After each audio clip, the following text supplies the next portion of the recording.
오늘 함께 나눌 말씀의 제목은 성령께서 시키시는 일입니다. 성령께서 시키시는 일. 여러분은 성령께서 우리에게 원하시는 일이 무엇일까 하고 진지하게 생각해 보신 적이 있으십니까? 시간을 내서 따로 마음속에 정말 성령이 나에게 원하시는 일이 무엇일까 이런 고민을 해본 적이 있으십니까? 그리스도인은 예외 없이 하나님의 부르심을 받았습니다. 그리고 그 부르심에는 반드시 목적이 있습니다. 그 부르심의 목적을 이루기 위해서 성령은 우리가 해야 할 일을 알려주시고, 성도는 성령께서 시키시는 일을 충성되이 감당합니다. 이것이 하나님의 부르심과 성도의 사명 사이를 연결하는 영적인 원리입니다. 우리 세종안교회와 교회에 지체된 모든 성도들이 같은 마음과 같은 뜻으로 합하고 또 부르심의 소명을 따라서 성령께서 우리에게 시키신 일을 누수없이 잘 감당하는 그런 교회 될 수 있기를 바랍니다. 함께 읽은 사도행전 13장부터 14장까지는 지금까지와는 상황이 다르게 이제 새로운 사역의 여정이 펼쳐집니다. 사도 바울의 제1차 전도 여행에 대한 기록이 바로 13장과 14장 전체에 걸쳐서 기록되어 있습니다. 사도행전 1장 8절에서 예언하고 있는 대로 예수 그리스도의 복음이 예루살렘과 온 유대와 사마리아를 넘어서 땅끝까지 이르는 그야말로 본격적인 복음 확장의 역사가 시작되고 있는 것입니다. 그 놀라운 복음 역사의 중심에는 예루살렘 교회가 아니라 이방 땅에 새롭게 개척돼서 성장하고 있는 안디옥 교회가 있었습니다. 물론 스데반 순교 이후에 많은 그리스도인들이 여러 지역으로 흩어져 복음을 전파했습니다. 사마리아 지역까지 복음을 전파하면서 에디오피아 내시의 회심을 도왔던 빌립이 있었지요. 로마의 백부장 고넬료의 가족을 비롯해서 이방인들에게도 복음을 전파했던 베드로의 활약도 효과적인 선교 사역이라 할 수 있을 것입니다. 하지만 교회가 공식적으로 이방 선교를 위해서 선교사를 파송한 것은 안디옥 교회가 처음입니다. 안디옥 교회의 분위기는 독특했습니다. 오늘 본문 1절이 보여주고 있는 대로 교회 안에는 다양한 문화, 사회 계층에 속한 사람들이 하나의 공동체를 이루면서 함께 성장하고 있었습니다. 안디옥 교회는 특히 다양한 배경을 가진 지도자들이 있었는데요, 그들이 연합해서 공동 사역을 했던 것으로 보입니다. 처음 선교사로 파송되었던 바나바와 바울 역시도 안디옥 교회 지도자들 중에 포함된 그들과 함께 속해 있었던 사역자들이었습니다. 당연한 결과겠지만 교회가 영적으로 깨어 기도할 때 성령의 음성에 민감하게 반응할 수 있습니다. 바나바와 바울을 선교사로 파송하게 된 것은 바로 그 성령의 음성에 대한 교회의 적극적인 반응이었습니다. 본문 2절을 함께 보겠습니다. 2절입니다. 주를 섬겨 금식할 때에 성령이 이르시되 내가 불러 시키는 일을 위하여 바나바와 사울을 따로 세우라 하시니. 성령은 성장하는 안디옥 교회를 통해서 예수 그리스도의 복음이 이방 땅에 더욱더 넓고 충만하게 확장되기를 원하셨습니다. 그 일을 위해서 성령은 최초의 선교사로 바나바와 바울을 지목하셨습니다. 모든 것이 순적히 행하는 것처럼 보입니다. 하지만 이 모든 사역을 성령께서 직접 주도적으로 이끌어 가고 계시다는 것을 놓쳐서는 안 됩니다. 당시 안디옥이라고 하는 도시는 대략 30만 명에 육박하는 많은 인구를 가지고 있는 대도시였습니다. 지금 여수의 인구가 27만 정도인데요, 그것을 감안하면 우리 여수시 정도 되는 규모의 도시였을까? 아니면 그보다 더 큰 도시였을까 하는 정도의 가늠이 되시겠죠. 요즘에야 인구 30만이 그렇게 큰 도시라고 생각되지는 않습니다.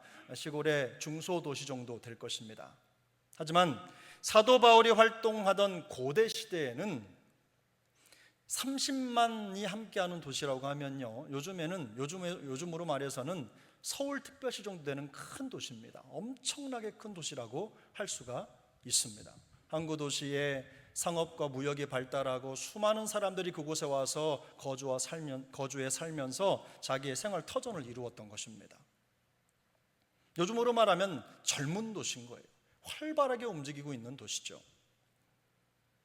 도시의 상황이 이렇다 보니 교회의 입장에서는 외부로 선교사를 파송하는 것보다 안디옥 내부에 넘쳐나는 영혼들을 감당하는 것이 더 중요하다고 생각하는 지도자와 성도들도 분명히 있었을 것입니다.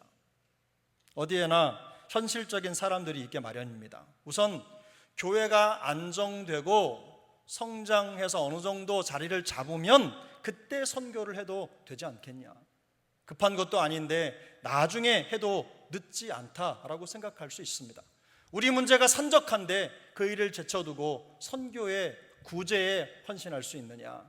우리 문제 좀 얼추 정리하고 사역하면 되지 않겠냐. 이런 합리적인 생각을 할 수 있다는 것이죠. 그러나 성령의 생각은 달랐습니다.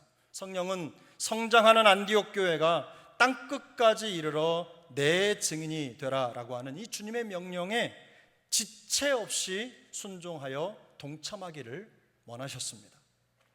본래 사명은 우리가 준비되면 가는 것이 아닙니다. 많은 분들이 내가 준비되면 하나님이 부르실 것이라고 생각하시지만 그렇지 않습니다. 내가 준비된 때 가는 게 아니라 주님이 부르실 때 가는 겁니다. 우리의 상태와 상관없이 주님이 가라 하면 가는 것이 사명자의 본분입니다. 하지만 선교사를 파송하는 교회와 파송된 선교사들이 사역을 진행하면서 맞닥뜨린 현실은 녹록치가 않았습니다. 매우 복잡하고 힘들었어요. 만만치가 않았어요. 무엇보다도 교회 안에 있는 다양한 생각들을 하나로 묶어야 했습니다. 또한 복음을 방해하는 사단 마귀의 세력과 치열한 영적 전쟁을 치러야만 했습니다.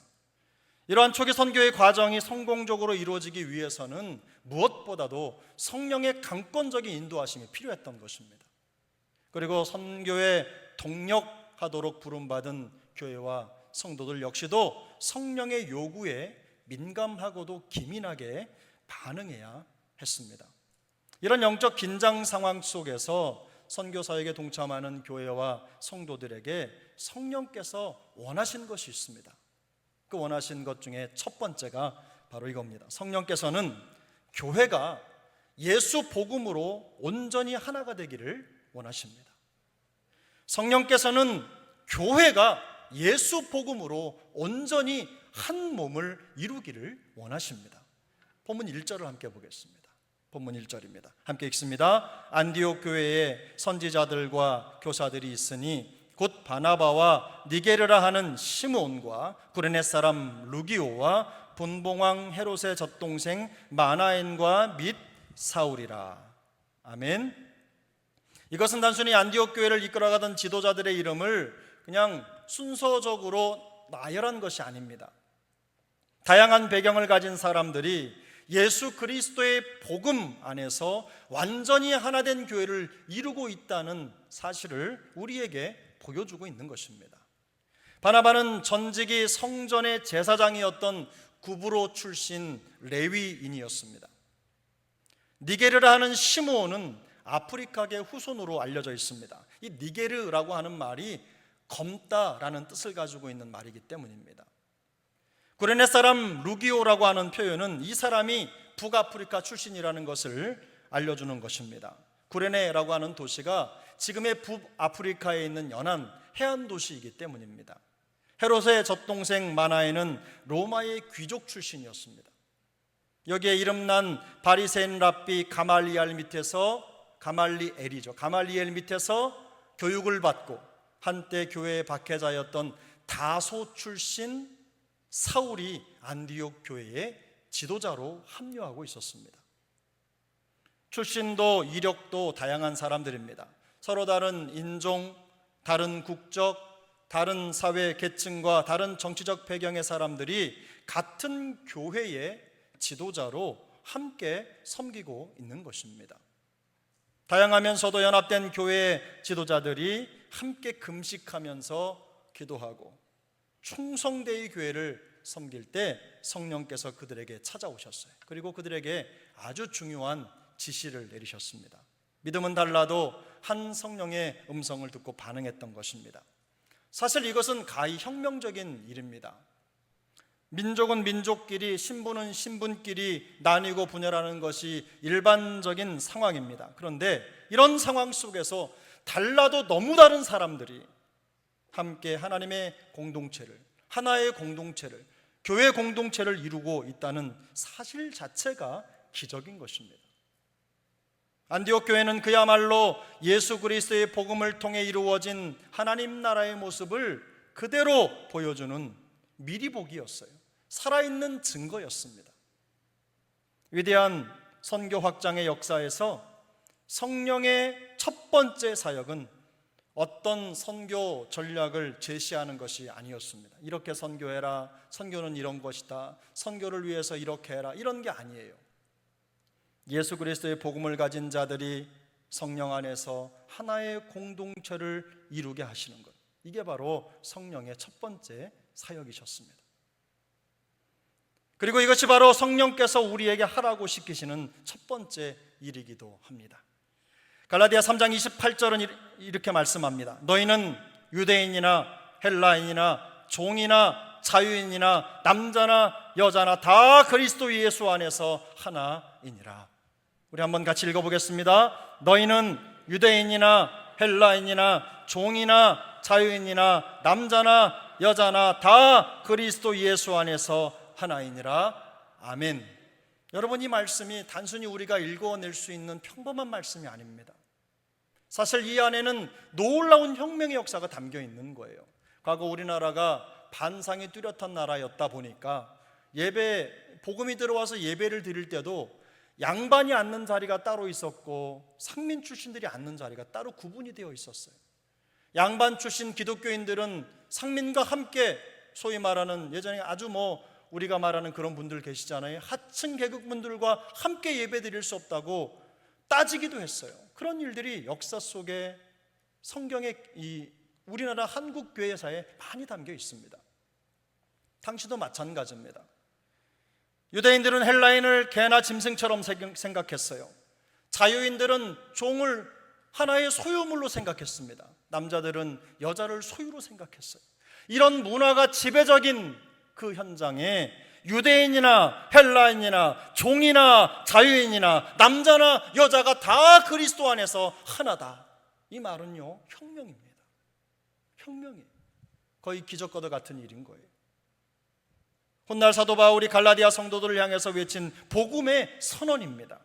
어떤 문화나 정치나 사회의 배경이나 조건에 근거해서 하나가 되어야 된다고 주장하는 게 아닙니다.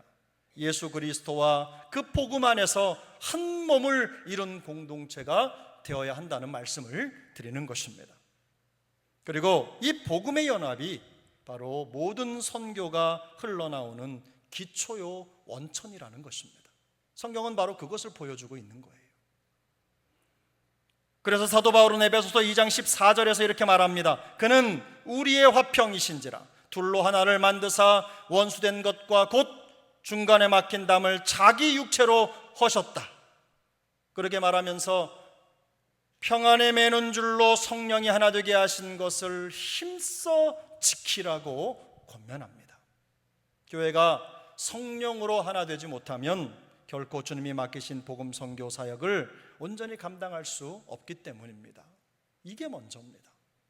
교회가 예수 그리스도의 복음에 뿌리를 둔 깊은 영적 교제 공동체가 될 때에 비로소 하나님의 나라의 전진을 이룰 수 있는 겁니다. 하나님의 나라의 거룩한 역사를 도모할 수 있는 거예요.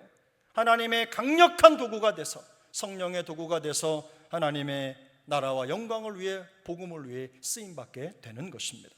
우리 각 사람을 볼 때 개인적으로 생각이나 환경이 많이 다를 수도 있습니다. 가치 기준이 다르기 때문에 같은 상황을 보면서도 다른 말을 할 수 있는 거예요. 같은 상황, 똑같은 사실을 보고 들으면서도 내 마음속에서 다른 말을 하고 다른 생각을 가질 수 있는 거예요. 개인의 차이인 거죠. 그러나 우리 모두가 주님의 몸된 교회를 건강하게 세워가면서 주님을 위해 헌신하고 주님의 나라를 위해 몸과 마음을 다하는 것에는 우리 모두가 다 한 뜻과 한 마음인 줄로 믿습니다. 주님 우리를 그 자리에 부르신 거예요. 교회를 위하는 척하면서 자기 자신의 금전적인 이익이나 권리를 취하려고 하는 변질된 목적을 가진 사람들이 아주 없는 것도 아닙니다. 하지만 우리는 우리 주와 복음을 위해서 그리스도의 몸된 교회를 세우는 일에 한 마음 한 뜻이 되어야 할 것입니다.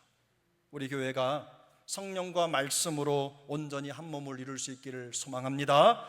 그리스도의 나라를 위해서 함께 달려가는 놀라운 사명 공동체가 될 수 있기를 예수님의 이름으로 축복합니다. 두 번째, 성령께서는 우리가 예수 복음으로 주의 바른 길을 굽게 하는 자들을 대적하기를 원하셔요. 성령께서는 우리가 예수 복음으로 하나가 돼서 주의 바른 길을 굽게 하는 자들을 대적하기를 원하십니다. 본문 9절 10절입니다. 우리 9절 10절 함께 읽습니다. 바울이라고 하는 사울이 성령이 충만하여 그를 주목하고 이르되 모든 거짓과 악행이 가득한 자요 마귀의 자식이요 모든 의의 원수며 주의 바른 길을 굽게 하기를 그치지 아니하겠느냐. 성령의 부르심을 받고 선교 현장으로 향한 바울과 바나바는 즉시 거대한 반대에 부딪혔습니다. 사실 교회가 행하는 모든 사역은 아무런 저항도 없는 진공 상태에서 이루어지는 일들이 아닙니다. 크고 작은 도전이 계속 있죠. 저항이 있습니다. 저도 그 부분을 이해합니다. 하물며 악한 영들에게 사로잡혀 있는 사람들로 가득한 선교 현장은 두말할 것도 없습니다. 바울과 바나바가 배를 타고 구브로라고 하는 지금의 키프로스죠. 구브로라고 하는 곳에 도착해서 복음을 전할 때 그곳에 바예수라 불리는 거짓 선지자를 만났습니다. 성경은 그에 대해서 여러 말로 설명을 합니다. 바예수라는 말의 이 바는 히브리 말로 아들이라는 의미를 가진 말입니다. 예수라는 말은 여호수아 혹은 예수와 예수로 발전되는 용어죠. 바예수라는 말이 무슨 말입니까? 예수의 아들이라는 뜻입니다. 마술사 엘루마라는 변명도 그가 사람들에게 미래를 내다보는 선견자 혹은 현자로 불렸다는 것을 의미합니다. 세상 사람들에게는 일종의 점술가요, 꿈을 해석해주는 해몽 전문가로 인정을 받았던 사람일 수도 있습니다. 아마 그런 일을 통해서 돈벌이를 했던 것 같습니다. 그 일로 돈을 번 거죠. 하지만 성경이 그를 거짓 선지자라고 단정하는 것을 볼 때에 그는 하나님과 아무런 상관도 없는 사람이었습니다. 예수 그리스도의 복음과는 더더욱 관련이 없는 사람이라는 것이 그의 행동을 통해 드러나고 있는 것을 성경이 보여주고 있는 것입니다. 겉으로는 선지자처럼 사역자처럼 그렇게 보이지만 하는 행동을 보니까 사역자가 아니라는 게 드러나고 있는 겁니다. 감출 수 없는 것이죠. 본인 스스로 사역자나 선지자라고 주장한다고 해서 실제로 그렇게 되는 것은 아니기 때문입니다. 문제는 이 엘루마라고 하는 사람이 진리를 왜곡하고 사람들을 잘못된 길로 이끌어간다는 데 문제가 있었습니다. 당시에 이 구레네의 총독이었던 서기오 바울이라고 하는 사람이 진리를 듣고 말씀을 듣고 복음을 듣고자 하는데 그걸 가로막고 있는 거예요. 바예수 엘루마는 진리를 빙자한 돈벌이를 목적으로 선견자 노릇을 하고 있었습니다. 성도로 하여금 복음을 의심하게 하고 받아들이지 못하게 하는 복음의 대적자였던 것입니다. 교회와 복음의 담을 허무는 자였어요. 세우는 자가 아니라 허무는 자였다는 것입니다. 이 사람에 대해서 바울이 어떻게 대응합니까? 10절에서 우리가 읽었죠. 이르되 모든 거짓과 악행이 가득한 자요 마귀의 자식이요 모든 의의 원수요 주의 바른 길을 굽게 하기를 그치지 아니하겠느냐. 사실 이것은 복음을 반대하는 사람들에 대한 이 저주에 해당합니다. 엄청난 말인 거죠. 바울은 성령으로 충만한 사람이었어요. 성령으로 충만한 상태였지만 복음을 대적하는 대적자에 대한 저주의 말을 아끼지 않았습니다. 험한 말을 한다고 해서 성령 충만하지 않은 게 아닙니다. 바울은 성령 충만할 때 아덴을 내려다보면서 그 마음속에 분을 품었어요. 하나님의 땅, 복음의 역사로 충만해야 될 그 땅을 바라보면서 막 속에서 끓어오르는 불이 있었어요. 바로 그런 마음의 불과 이런 열정이 하나님의 나라의 역사를 위해서 쓰임받는 것입니다. 성령 충만해도 그런 일이 나타나는 것입니다. 그는 악의 정면으로 맞섰습니다. 말씀의 진리로 주의 바른 길을 굽게 하는 거짓 선지자를 대적하고 있는 것입니다. 바울이 연약한 자를 사랑하지 않고 논쟁이나 갈등을 일으키는 사람이어서가 아닙니다. 오히려 성도들을 거짓 선동, 거짓 선지자의 속임수로부터 보호하고 사랑하기 위한 최선의 일을 지금 하고 있는 것입니다.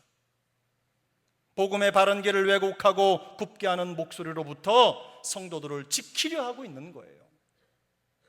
사실 우리는 수많은 목소리가 주의 바른 길을 왜곡하는, 그래서 변절시키는 그런 시대를 살고 있습니다. 위험천만한 시대입니다. 개인의 금전적인 이익을 위해서 복음의 길을 왜곡하는 일도 비일비재합니다. 내 것을 위해서라면 교회가 어떻게 되든 상관없다, 복음이 어떻게 되든 상관없다, 이런 마음을 가진 자들이 너무나 많아요. 그러나 성령께서는 오늘 본문을 통해서 우리가 바울처럼 복음을 변호하고 주의 길을 굽게 하는 자들을 대적하는 일에 더욱 담대해야 된다는 것을 말씀하고 있습니다. 사랑하는 여러분, 담대하시기를 바랍니다. 유다서 1장 3절은 이렇게 말씀합니다. 우리 함께 읽겠습니다. 사랑하는 자들아, 우리가 일반으로 받은 구원에 관하여 내가 너희에게 편지하려는 생각이 간절하던 차에 성도에게 단번에 주신 믿음의 도를 위하여 힘써 싸우라는 편지로 너희를 권하여야 할 필요를 느꼈노니. 이게 무슨 말입니까? 여러분, 성령 받으면, 믿음을 가지면 무조건 유하고 그저 부드러워야 합니까? 세상에 대해서 숨고 아무것도 하지 않아도 됩니까? 그게 아니에요.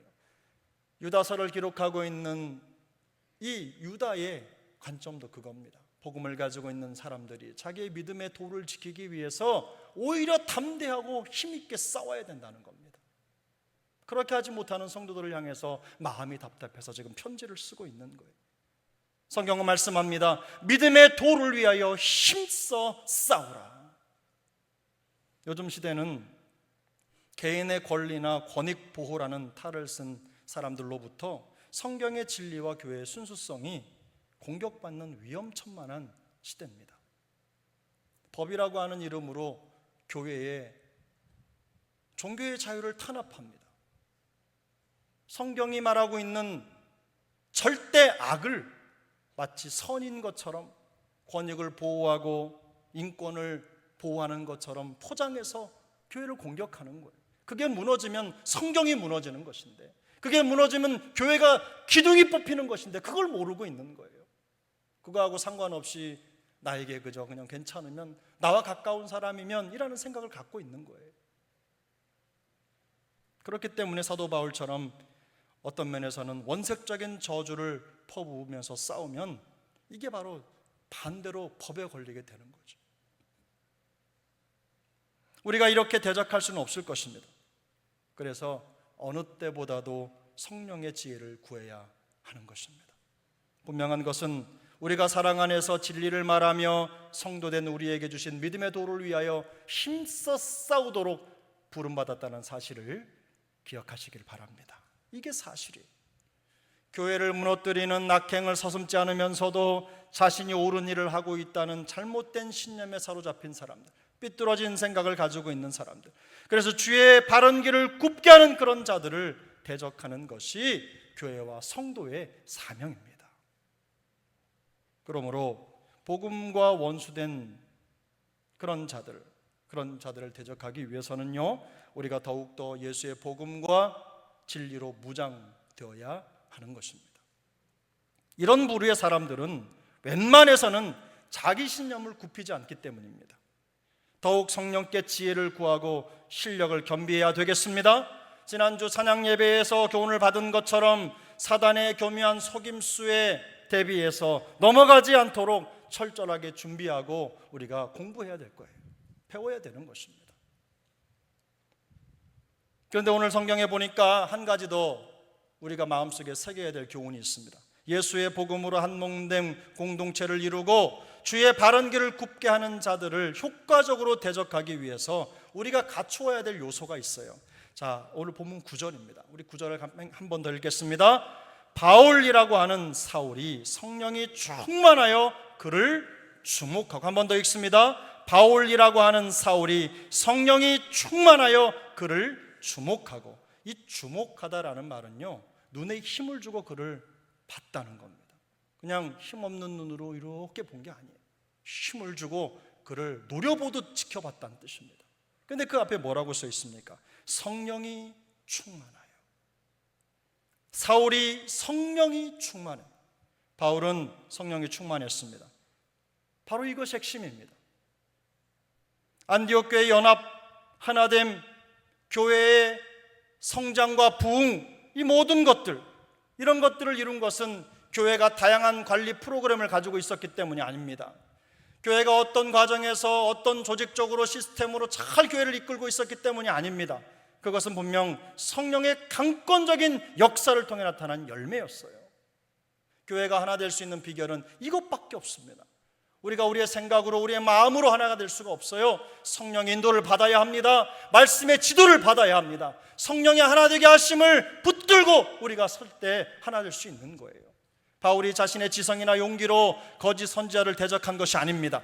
성령으로 충만했기 때문에 그들을 맞서 대적하며 담대하게 설 수 있었던 것입니다. 성령의 능력이 없다면 하나를 이루려는 우리의 노력은 또 다른 분파를 만들게 되고 말 것입니다.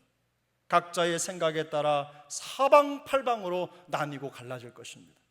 진리를 변호하려는 우리의 시도는 은혜 없는 논쟁이 되고 말 것입니다.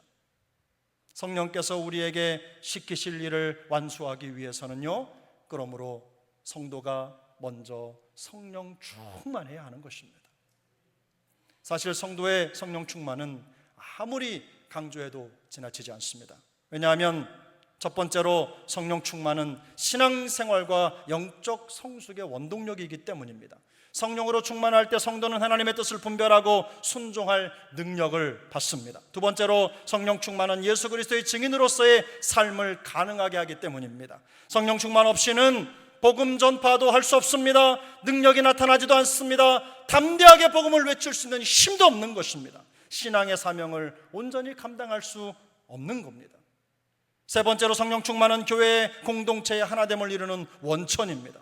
성도들이 자기의 능력으로 교회를 하나 되게 하는 게 아닙니다. 성령의 능력으로 서로를 세워주고 연합하는 그 힘을 성령을 통해 받을 때, 성령 충만을 통해 공급받을 때 교회가 하나 되는 은혜를 누리게 되는 것입니다. 마지막으로 성령 충만은 세상의 시험과 유혹 앞에서 성도를 보호하고 인내하게 하는 능력입니다. 사단 마귀의 공격을 대적하고 날마다 새로운 신앙생활을 지켜내기 위한 필수 조건이 바로 성령 충만입니다. 그래서 성령 충만은 성경에도 보면 한 번으로 끝나는 게 아닙니다. 매 순간, 매일, 매월, 매년 새롭게 충전받아야 되는 거예요. 어제 받은 성령 충만으로 오늘을 살지 않습니다. 오늘 장로님 기도하신 대로 오늘 과거의 믿음을 붙잡고 사는 게 아니라 미래에 올 것을 그냥 기대하고 사는 게 아니라 오늘 지금 이 자리에서 성령 충만을 간구하고 그 능력으로 살기를 결단해야 되는 것입니다. 그래서 성도에게 성령 충만은 아무리 강조해도 지나치지 않은 영적인 원리입니다. 우리의 생명줄이기 때문에 그렇습니다. 성령 충만을 통해 성도는 하나님과 더욱 깊은 교제를 누리게 되고 세상 속에서 그리스도의 빛과 소금으로 살아갈 수 있게 되는 것입니다. 이제 말씀을 맺겠습니다. 우리는 성령께서 우리에게 맡기신 일을 잘 감당하기 위해서 의지적으로 교회의 하나됨을 추구해야 합니다. 영적으로 더욱 담대해질 수 있도록 진리와 말씀으로 무장을 하고 더 깊은 기도로 나아가야 합니다. 그러나 이러한 우리의 노력만으로는 교회의 한 몸됨을 만들 수도 없고 지킬 수도 없어요. 공중 권세 잡은 사단 마귀의 공격을 능히 대적할 수 없기 때문입니다. 우리의 싸움은 혈과 육을 상대하는 것이 아니기 때문입니다.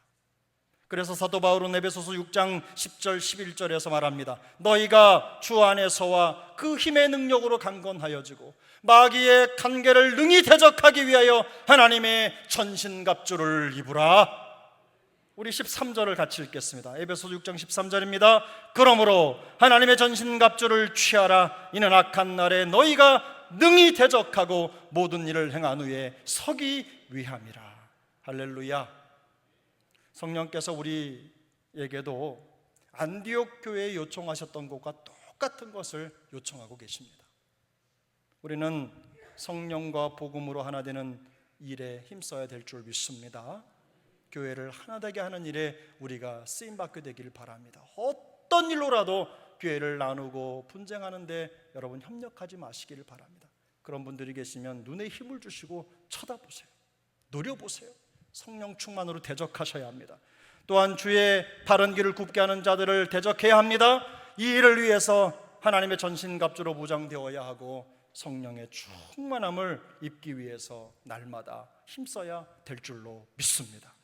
우리가 성령으로 충만하여 하나님의 나라와 복음 확장을 위해서 끝까지 쓰임받게 되기를 예수님의 이름으로 축복합니다. 주님이 오시는 그날까지 성령께서 우리에게 시키신 그 일 누수없이 잘 감당하는 충성된 우리 교회, 우리 세종안교회 영가족 다 되시기를 예수님의 이름으로 축복합니다.